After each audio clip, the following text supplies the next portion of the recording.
Hi DMT family! Welcome at welcome back po sa aking YouTube channel, DMT.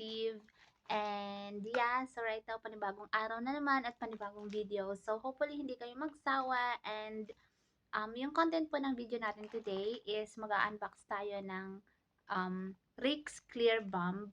So yeah.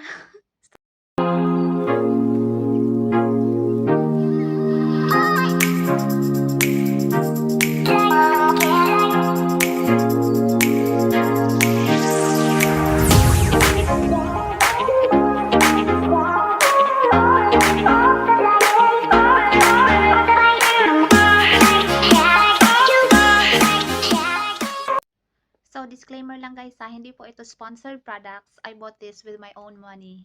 Okay?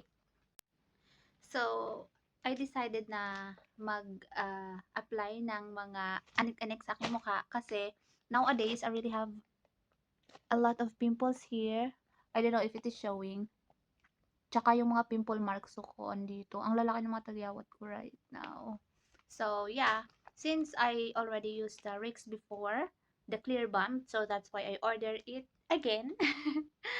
And yeah, so I ordered this from Kabayan Products Beauty UAE. So I'm going to put the page in my description box. Okay. So yeah. So I ordered this one last Monday and it arrived today Wednesday. So 2 days lang. Usually yung shipment process like 1 to 3 days, but it arrived earlier than usual day. So yeah. So ito from Eco Express. So yung Rix natin is 30 dirhams, which is 400 plus in peso. Siguro 30 times 14, mga 400 something sa Philippine peso.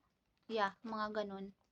And I bought 2 and I also bought 2 vitamin E. So yeah, let's get started unboxing it. No, not unbox, unwrap. Sorry naman. Yeah.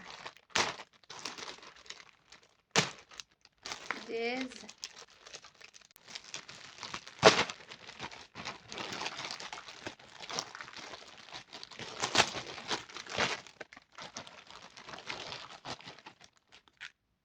So, this is the vitamin I order. So, meron siyang 100 na soft gels. And, yeah, look. This one. It's a Pro-Life Atlas Vitamin E. It contributes to a healthy heart. It says in here. So, hopefully. So, I bought 2. Para save tayo sa shipping fee. Kasi mahal. So, ito na yung ating Rix Clearbomb. Tarang! Ay, baliktad. Tarang! So, yeah. This is the new packaging. So, before, it is just like the box and then yung laman niya is round one. So, right now, it's different. It's like tube. And, yeah, different packaging. And meron siyang bag. Meron siyang bag. Tsaka, yung zipper niya is may tatak ng Rix. So, beware sa mga fake. You can see, very nice ang kanilang packaging, ang kanilang bag. Look at that. So, color niya is parang pink peach. Ganon. So, remove natin siya.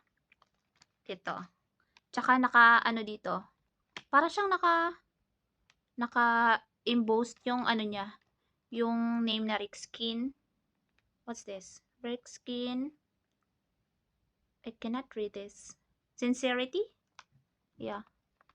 Dito sa baba. Masyadong malabo. Wala akong salamin. Sorry na. And, open natin siya. First is yung soap. O, diba? Ganda ng kulay, oh. So, ito ay from Rix Skin Advanced Exfoliating Soap Clearbomb. So, yan. So, ang susunod naman sa ating kahon ay joke lang. Ang aking toner. Yan, look at that toner. Very nice. Tsaka yung nakaseal talaga siya dito. Yung tape niya is Rix. So, yeah. Viewers mga fakes, guys. And yeah. So, ito ay 60 ml. Yeah. It's 60 ml. And, yeah. We already have two. And this is yung parang tube na. Bagong packaging nila. So, apaka-cute. So, ito yung exfoliating cream nila for night use. And, I'll take the other one. So, this one is for a moisturizing cream for day. So, we have two creams for night and day. And, yeah. So, yung dito is, sa cream natin, nakaseal din siya. Tingnan nyo po sa baba. Dito. Tsaka, meron din yung manufacturing date. Tsaka yung expiration date niya. Naka-indicate din po siya sa gilid. And, what else? Same din po sa isang cream. And, for the soap naman, eto.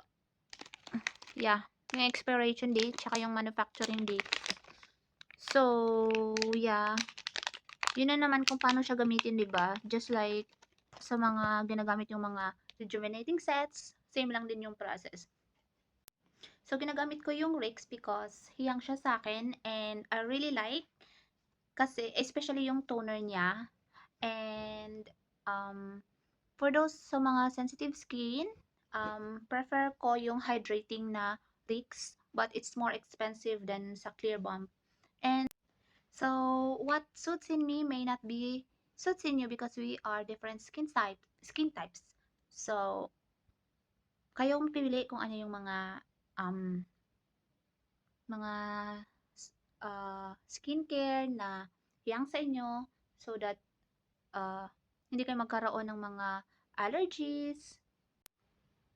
So, after yung rejuvenating sets natin, meron tayong vitamin E for a healthier, glowing skin. Charot. So, this one, FDA approved naman siya, nakasulat dito sa likod, and sealed siya, guys. Makikita nyo naman dito sa taas, may sealed po siya. So, huwag kayong tumanggap or pwede nyo pong isauli pag bukas po yung cup or yung lid niya. So, yeah. So, ang paggamit nito is once a day lang after meal. And dito sa baba, you can see na manufacturing date niya at yung expiration. So, it will be on 2025. So, malayo pa. And then, yung supplement facts, makikita nyo po siya sa likod. Dito. Yeah. And it is imported from Seattle, Washington. So, yun lang. At huwag kalimutang mag-like, comment, share, and subscribe. And click the bell icon para ma-notify ka sa aking bagong video. So, see you again sa aking next vlog. Bye!